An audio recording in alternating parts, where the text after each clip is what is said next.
Bienvenidos. Hoy nos hacemos una pregunta que, bueno, parece simple, pero que realmente lo cambia todo. ¿Nuestra mente es algo con lo que nacemos, una especie de procesador que ya viene de fábrica? ¿O es algo que vamos construyendo, pieza por pieza a lo largo de la vida? Y si la construimos, ¿quiénes son los arquitectos? Los materiales que nos compartieron para el análisis de hoy apuntan a una respuesta, bastante radical y que se resume en una frase del educador Paulo Freire. Nadie nace hecho, nos vamos haciendo poco a poco en la práctica social en que formamos parte. Así que hoy vamos a seguir las pistas de dos verdaderos detectives de la mente, Lev Vygotsky y Jerome Bruner. La idea es descifrar el código de cómo el mundo que nos rodea no solo nos enseña cosas, sino que literalmente esculpe nuestra forma de pensar. O sea, vamos a intentar bajar a tierra a estos dos monstruos y entender de una vez por todas qué quisieron decir. Y es una misión clave, ¿eh? Porque la idea de fondo es una bomba. Propone que tu mente y tu cultura son inseparables. Como, no sé, como dos bailarines que se crean mutuamente en cada paso que dan. Y esto, claro, choca de frente con muchísimas teorías que ven el aprendizaje como algo que pasa adentro de un cráneo, aislado. El conductismo, por ejemplo, a menudo imaginaba al aprendiz como una caja negra que simplemente reacciona a estímulos. Pero la perspectiva que vamos a desarmar hoy dice todo lo contrario. No somos receptores pasivos, para nada. Somos constructores, sí, pero nunca construimos solos. Siempre lo hacemos en un taller social, usando las herramientas que nuestra cultura nos presta. Me encanta esa imagen del taller social. Empecemos entonces por el arquitecto original de esta idea, el maestro de obras, Lev Vygotsky, un psicólogo de la Rusia soviética que vivió una vida cortísima de 1896 a 1934 y cuya obra, fue censurada por décadas. Es increíble pensar que sus ideas casi se pierden, ¿no? Así que la pregunta del millón es, si nuestro cerebro se desarrolla en sociedad, ¿cuál es el mecanismo? ¿Cómo ocurre exactamente ese proceso? La tesis de Vygotsky es una locura, si lo pensás. Él dice que nosotros nunca vemos el mundo en directo. Siempre usamos unos lentes que nos da nuestra cultura. A este concepto lo llamó mediación. Para él, no actuamos sobre el mundo de forma directa, sino a través de instrumentos mediadores. Y los divide en dos tipos. El primero es el obvio, las herramientas. Un martillo, una computadora, un cincel. Son objetos que nos permitan modificar el entorno físico. Pero la categoría que lo cambia todo es la segunda, los signos y símbolos. Estos no cambian el mundo de afuera, te cambian a ti por dentro. Organizan tu pensamiento, tu memoria, tu atención. Y el signo supremo, el sistema operativo de la mente humana, es el lenguaje. A ver si entiendo. Una herramienta como un cincel cambia el mármol. Un signo como la palabra cincel me cambia a mí, porque me permite categorizar, comunicar, recordar ese objeto sin tenerlo enfrente. Me da un poder mental que antes no tenía. Exactamente. Pensémoslo con algo tan simple como una receta de cocina. La receta es una herramienta cultural. No cambia los ingredientes por sí sola, pero te cambia a ti, te organiza, te da un plan y te permite transformar un caos de alimentos en un plato coherente. Y el lenguaje de la receta, palabras como saltear, reducir, al dente, son los signos que te dan un control y una precisión que sin ellos serían imposibles. Gracias a esa mediación, no solo reaccionas a los ingredientes, los transformas con una intención. Entiendo la idea, pero me suena, no sé, un poco determinista. Si la cultura me da las herramientas y los signos, ¿dónde queda mi propia creatividad? ¿Dónde está la capacidad de inventar algo que nadie en mi cultura había pensado? ¿Vygotsky deja espacio para la chispa individual, para el genio solitario? Esa es la objeción clave, y Vygotsky tiene una respuesta muy elegante. Las herramientas no determinan el resultado, lo posibilitan. Dos chefs pueden usar la misma receta y los mismos ingredientes, las mismas herramientas culturales, y crear platos completamente distintos. Uno puede seguirla al pie de la letra y el otro, pues, la puede usar como inspiración para crear algo radicalmente nuevo. El lenguaje no te obliga a pensar de una sola manera. Te da los bloques de construcción para que tú puedas edificar tus propias ideas, incluso ideas que nunca antes se habían construido. La cultura te da el piano, pero tú decides la melodía. Ok, eso me cierra.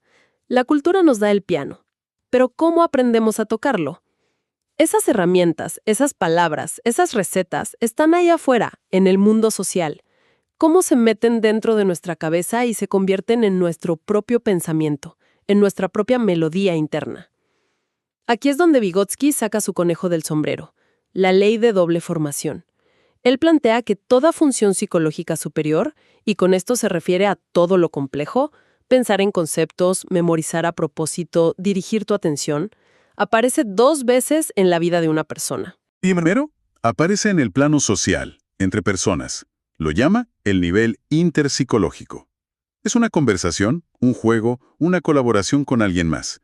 Y solo después, como un eco de esa interacción, aparece en el plano individual, dentro de tu cabeza. Lo llama el nivel intrapsicológico. Es un proceso de internalización. Espera un momento. ¿Me estás diciendo que yo no puedo tener un pensamiento complejo y puramente mío? Sino que toda idea elaborada, todo debate interno que tengo, primero tuvo que existir como una conversación real con otra persona? Eso suena fuerte, casi como que no existe el pensamiento individual puro. Suena fuerte porque lo es, y es una de las ideas más revolucionarias de la psicología. No significa que no tengas pensamientos originales, pero sí que la habilidad misma de pensar de forma compleja se aprende socialmente. Primero, discutes con tus padres, con tus amigos, con tus profesores. Escuchas sus puntos, refutas, te contraargumentan. Es un baile social. Con el tiempo, internalizas ese baile. Llegas a un punto en que, antes de decir algo, puedes simular toda esa discusión en tu cabeza. Te conviertes en tu propio interlocutor y en tu propio oponente. Ese debate interno es la función interpsicológica, la discusión con otros, que se ha convertido en intrapsicológica. Aprendemos a pensar conversando. De afuera hacia adentro. Se invierte toda la lógica. Eso me deja pensando. Si el aprendizaje es un proceso social que se internaliza, debe haber un punto ideal para que esa transferencia ocurra, ¿no? ¿Cuál es el punto justo de ayuda? ¿Y qué rol juega la enseñanza en todo esto? Esa pregunta nos lleva directo al concepto más famoso y práctico de Vygotsky, la zona de desarrollo próximo, la famosa ZDP. Es una idea tan potente como sencilla. La ZDP es la distancia entre dos puntos. Primero, lo que una persona ya puede hacer por su cuenta, sin ayuda de nadie. A eso Vygotsky lo llama su nivel de desarrollo real. El segundo punto es lo que esa misma persona podría llegar a hacer con la guía de un adulto o la colaboración de un compañero más capaz. Ese es su nivel de desarrollo potencial. La ZDP es ese espacio intermedio, ese terreno fértil de potencialidad que hay entre ambos puntos.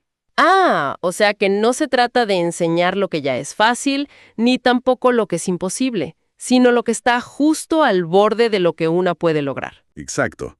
Y lo revolucionario es que, para Vygotsky, el buen aprendizaje no sigue al desarrollo como una sombra.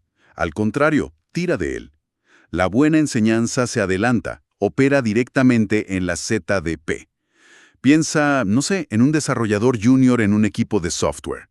Por sí solo, su nivel real, puede escribir funciones sencillas, pero si se sienta a programar en pareja con un desarrollador senior, su nivel potencial, puede colaborar en la arquitectura de un sistema complejo. La ZDP es esa sesión de pair programming. El senior no le da el código hecho, sino que lo guía, le hace preguntas, le modela su forma de pensar. Eso es Vygotsky en acción, en una oficina del siglo XXI. El aprendizaje ocurre en esa brecha mágica. Entendido.